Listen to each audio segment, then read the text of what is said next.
Hello everyone! Magandang tanghali po sa inyong lahat dyan.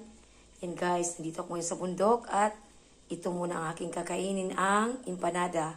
Yan, napakasarap nito guys. Itong empanada, kaya palagi akong bumibili pag pupunta ako dito sa bundok. At meron din akong chorizo, ayan.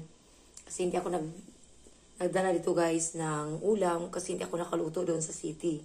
Kasi nagmamadali akong pumunta dito kasi ako ay maglalaba at meron ding nilaga. Ayan guys, ang aming pananghalian ngayon. Pero ito ang sa akin guys. Tapos merong Coke or Sprite. Naku, napakasarap ito guys, ng empanada. Ayan, taga rito lang din ang nagluluto ng empanada. At talagang perfect ang kanyang timplada.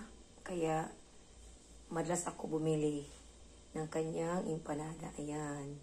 Ang sarap-sarap ito guys.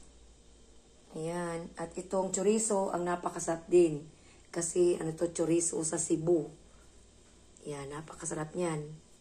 Pero ito lang ang binili ko guys kasi ako lang naman siguro ang kakain ito. Sa anak ko yung nilaga.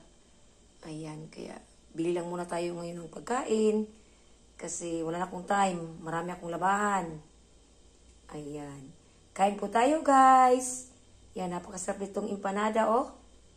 Ayan. Yan, kain po tayo. Thank you for watching. Bye-bye.